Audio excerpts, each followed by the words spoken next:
पवन सिंह नाम, माता पिता गुरु भगवान ऑडियंस, यही मेरा मालिक है। एकरा बाद हम केहू के है समझिला।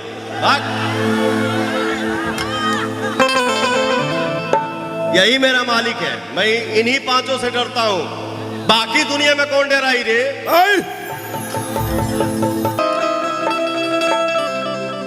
हम गाने में गावत नहीं, बोलब ना, बोलब तो फालतू ढेर बोल दे। ठीक ना? ऊंचा ऊंचा ऊंचा हौ खान इनका जरा गाना होता।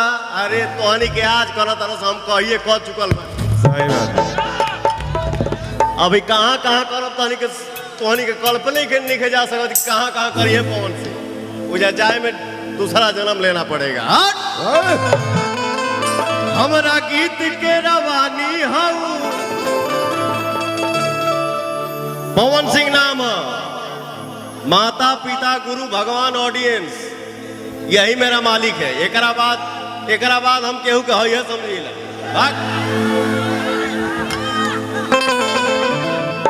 यही मेरा मालिक है। मैं इन्हीं पांचों से डरता हूं, बाकी दुनिया में कौन डराई रे?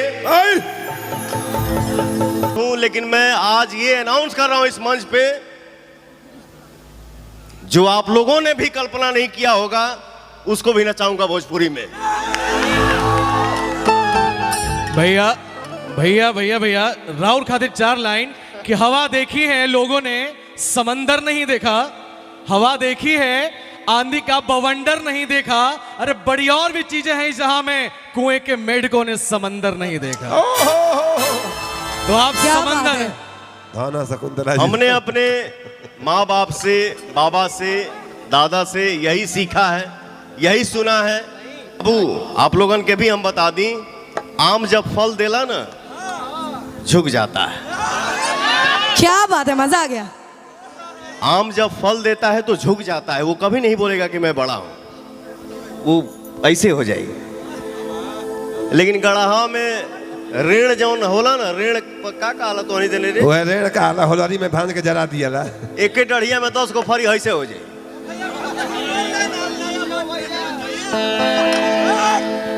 तो मैं आप सबका आम हूं, चुप रहता हूं, साइलेंट रहता हूं, लेकिन जिसको जो मजा चाहिए पवन सिंह का नाम ले लो। पवन भैया से आगे, पवन भैया से आगे, पवन सिंह से आगे, पवन सिंह से आगे जाने में दूसरा जन्म लेना पड़ेगा बेटा।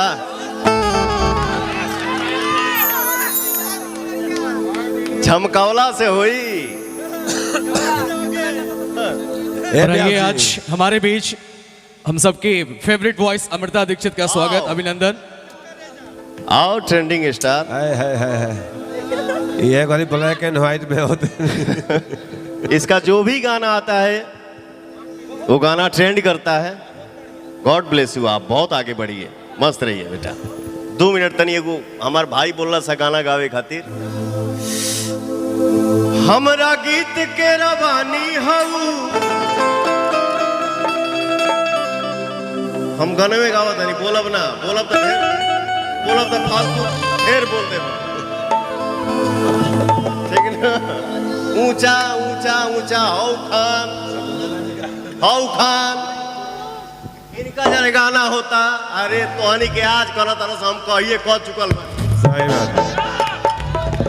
अभी कहाँ करब तोहनी के कल्पना के नहीं जा सकत। कहाँ करिए पवन सिंह, उजा जाए में दूसरा जन्म लेना पड़ेगा। हमरा गीत के रवानी हूँ,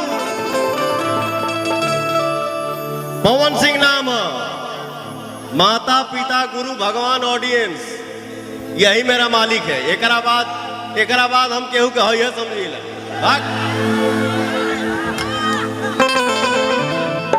यही मेरा मालिक है। मैं इन्हीं पांचों से डरता हूं, बाकी दुनिया में कौन डराई रे?